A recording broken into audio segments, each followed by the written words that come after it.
Happy morning class. போன வீடியோவில் profit and loss அந்த கான்செப்டை கற்றுக்கிட்டோம். எப்போ ப்ராஃபிட்டு, எப்போ லாஸு, எப்படி டோட்டல் காஸ்ட் ப்ரைஸ் கண்டுபிடிக்கிறது அப்படிங்கிறத ஒரு கான்செப்டாக பார்த்தோம். இப்போது ஸ்டெப்பாக அது எப்படி கால்குலேட் பண்ணுறது, கால்குலேட் பண்ணி நமக்கு ப்ராஃபிட்டாக லாஸா அப்படின்னு கண்டுபிடிக்கணும், அந்த அமௌண்ட்டை கண்டுபிடிக்கணும். ஆல்சோ ப்ராஃபிட்டாக லாஸ் பர்சன்டேஜும் நம்ம கண்டுபிடிக்க சொல்லுவாங்க. ஸோ அதை எப்படி கண்டுபிடிக்கிறது அப்படிங்கிறத இந்த வீடியோவில் பார்க்கலாம். ஸோ இப்போ நம்ம அந்த வீடியோவில் நம்ம பார்த்த அதே சம்மையை எடுத்துப்போம். ஸோ முதல்ல நம்ம என்ன பண்ணணும் அப்படின்னாக்கா, ஃபஸ்ட்டு ஒருத்தரம் நீங்கள் இப்போ நோட் பண்ணுறதுனா பண்ணிக்கிங்க எல்லாத்தையும். Marked price 500, discount percentage 10%, GST percentage 15%, overhead amount 75. ஒரு செல்லிங் ப்ரைஸ் 650 பார்த்தோம், ஒரு செல்லிங் ப்ரைஸ் 550 பார்த்தோம். Discount amount ₹50, GST amount 67.5. இதெல்லாம் எப்படி வந்துச்சு அப்படிங்கிறது தான் இப்போது கேல்குலேட் பண்ண போகிறோம். சரியா? இதெல்லாம் நோட் பண்ணுறதுனா பண்ணிக்கோங்க. இப்போ பாஸ் பண்ணிவிட்டு நோட் பண்ணிட்டீங்களா? Now we will go through the steps. So முதல்ல நம்ம கண்டுபிடிக்க வேண்டியது டிஸ்கவுண்ட் அமௌண்ட் எவ்வளோ அப்படின்றது. ஏன்னா யூஸ்வலாக டிஸ்கவுண்ட் பர்சன்டேஜ் தான் கொடுப்பாங்க சம்மில். டிஸ்கவுண்ட் அமௌண்ட்டு கொடுத்துட்டாங்கன்னா நல்லதாக போச்சு, கவலையே இல்லை நமக்கு. அப்படி கொடுக்கல, பர்சன்டேஜ் தான் கொடுத்துருக்காங்க அப்படின்னாக்கா ஃபஸ்ட்டு டிஸ்கவுண்ட் அமௌண்ட்டை கண்டுபிடிக்கணும். அது எப்படி கண்டுபிடிக்கிறது? அதுக்கு formula marked price times discount percentage by 100. So marked price 500, discount percentage எவ்வளோ கொடுத்துருக்காங்க? 10% கொடுத்துருந்தாங்க. So 10 divided by 100. இப்படி தான் ₹50 அந்த ஸ்லைடில் வந்தது. அடுத்தது ஃபைன். இதுலேருந்து நம்ம இப்போது டிஸ்கவுண்டட் ப்ரைஸை கண்டுபிடிக்கணும். டிஸ்கவுண்டட் ப்ரைஸ்னாக்க டிஸ்கவுண்ட் போக கடைசியாக எவ்வளோ அமௌண்ட் இருக்குது, நம்ம அந்த பொருளோட விலை என்ன அப்படிங்கிறது தான் டிஸ்கவுண்டட் ப்ரைஸ். டிஸ்கவுண்டட் ப்ரைஸ் என்ன பண்ணணும்? மார்க்கெடு ப்ரைஸ்லேருந்து டிஸ்கவுண்ட் அமௌண்ட்டை மைனஸ் பண்ணிட்டீங்கன்னாக்க அது வரது தான் டிஸ்கவுண்டட் ப்ரைஸ். அதாவது ஃபைன், அந்த பொருளோட ஃபைனல் விலை. ஸோ ₹50 டிஸ்கவுண்ட்டு, மொத்தம் ₹500 அது. அப்போ 500ல் 50 போச்சுன்னா ₹450. இப்போது டிஸ்கவுண்டட் ப்ரைஸ் கண்டுபிடிச்சாச்சு. இப்போ ஜிஎஸ்டி கண்டுபிடிக்கணும். ஜிஎஸ்டி அமௌண்ட்டு, ஜிஎஸ்டியும் பார்த்தீங்கன்னா பர்சன்டேஜாக தான் கொடுப்பாங்க. ஜிஎஸ்டியை அமௌண்ட்டாக கொடுக்க மாட்டாங்க, இது கண்டிப்பாக கொடுக்க மாட்டாங்க. ஸோ ஜிஎஸ்டி பர்சன்டேஜாக தான் கொடுப்பாங்க. அதை கொடுத்தாங்கனாக்கா ஜிஎஸ்டி அமௌண்ட் எப்படி கண்டுபிடிக்கிறது? அதே லாஜிக் தான். டிஸ்கவுண்டட் ப்ரைஸ் கண்டுபிடிச்சிங்க இல்லையா, அதாவது மொத்த விலையில் டிஸ்கவுண்ட் போக ஒரு விலை ₹450, அது மல்டிப்ளைடு பை ஜிஎஸ்டி பர்சன்டேஜ் கொடுத்துருப்பாங்க இல்லையா, அது டிவைடட் பை 100.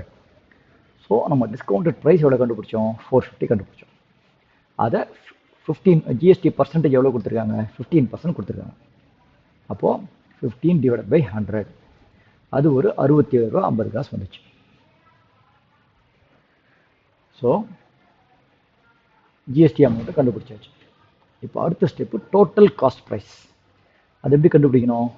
மார்க்கெட் ப்ரைஸ்லேருந்து டிஸ்கவுண்ட் அமௌண்ட்டை கண்டுபிடிக்கிறோம். ஓகே, அதை மைனஸ் பண்ணுறோம், அதோட ஜிஎஸ்டி அமௌண்ட்டை ஆட் பண்ணுறோம், ஓவர் ஹெட்டையும் ஆட் பண்ணுறோம். ஓகேவா?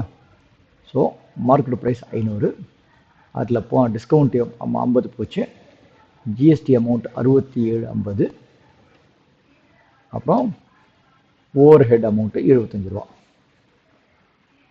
இது எல்லாத்தையும் சேர்த்தா ₹592.50. இப்படி தான் டோட்டல் காஸ்ட் ப்ரைஸ் கண்டுபிடிக்கிறோம். இதில் என்னன்னாக்க சமயத்தில் டிஸ்கவுண்ட் அமௌண்ட் கொடுக்க மாட்டாங்க, அதே போல் ஜிஎஸ்டியும் கொடுக்காமல் இருக்கலாம். ஸோ இந்த டிஸ்கவுண்ட் அமௌண்ட்டு ஜிஎஸ்டிலாம் சம்மில் கொடுத்தா தான் கால்குலேட் பண்ணணும். அப்படி இல்லைனாக்க, ஜிஎஸ்டி கொடுக்கலனாக்கா ஜிஎஸ்டி 0ன்னு அசியூம் பண்ணிக்கோங்க. ஃபார்முலா இதே தான். ஸோ ஜிஎஸ்டி கொடுக்கலனாக்கா ஜிஎஸ்டி அமௌண்ட்டு 0 ஆகிடும், டிஸ்கவுண்ட் கொடுக்கலனா டிஸ்கவுண்ட் அமௌண்ட்டும் 0 ஆகிடும், ஓவர் ஹெட் கொடுக்கலனா ஓவர் ஹெட்டும் 0 இருக்கும்.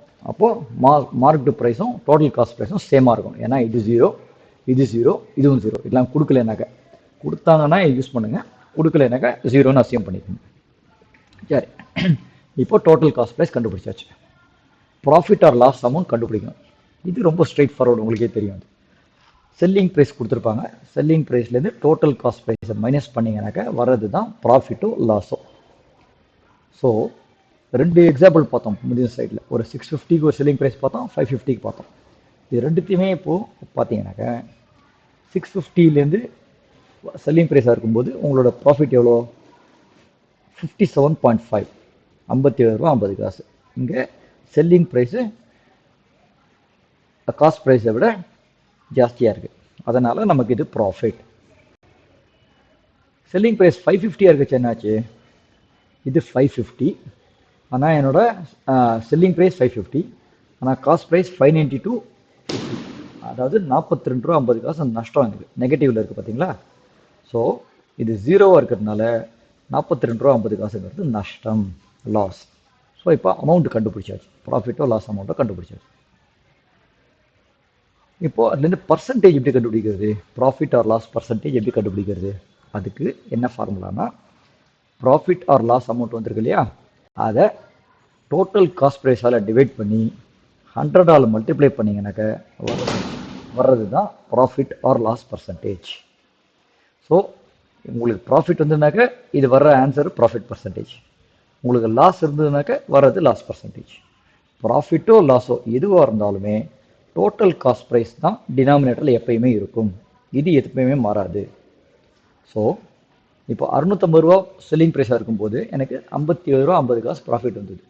ஸோ ப்ராஃபிட் பர்சன்டேஜ் என்ன அப்படின்னா 57 ரூபா 50 காசு டிவைடட் பை என்னோட டோட்டல் காஸ்ட் ப்ரைஸ் எவ்வளோ? 592.50 டிவைட் பண்ணால் அதை டிவைட் பண்ணி 100ஆல் மல்டிப்ளை பண்ணால் 9.7 ஆன்சர் வரும், 9.7%. என்னோட செல்லிங் ப்ரைஸ் 550 இருந்துச்சுனாக்க எனக்கு 42 rupees 50 paise லாஸ். ஸோ அதை டோட்டல் காஸ்ட் ப்ரைஸ் 592.50ஆல் டிவைட் பண்ணிவிட்டு ஒரு 100ஆல் மல்டிப்ளை பண்ணாக்க 7.2%. இங்கே நான் டைம்ஸ் 100 மிஸ் பண்ணியிருக்கேன் நான், பட் நீங்கள் போட்டிங்கனாக்கா 7.2% வரும். கிளியராக புரிஞ்சிருக்கும்னு நினைக்கிறேன். ஏதாவது டவுட்ஸ் இருந்தாக்க திருப்பி வீடியோ கேளுங்க. நல்லா புரிஞ்சிடுச்சு அப்படின்னாக்கா உங்கள் நாலேஜை செக் பண்ணுற டைம் வந்துடுச்சு. 2 சம்மு கொடுத்துருக்கேன், 2 சம்மையும் ட்ரை பண்ணுங்கள். இப்போ வீடியோவை பாஸ் பண்ணிக்கோங்க. நான் ஆன்சர் காமிக்க போகிறேன். உங்கள் ஒர்க் அவுட் முடித்ததுக்கப்புறம் வீடியோவை ரிசீவ் பண்ணுங்கள். இதுதான் ஆன்சர். இந்த ஆன்சர் வந்துடுச்சுனாக்கா உங்களுக்கு கான்செப்ட் புரிஞ்சிடுச்சு அப்படின்னு அர்த்தம். அப்படி ஏதாவது தப்பு பண்ணியிருந்தீங்கன்னா திருப்பியும் பாருங்கள், இன்னொருத்தர வீடியோ கேளுங்க. உங்கள் ஆன்சரை கரெக்டாக இதுக்கு மேட்ச் ஆகிற மாதிரி வருதா பாருங்கள் answer. Keep trying. All the best.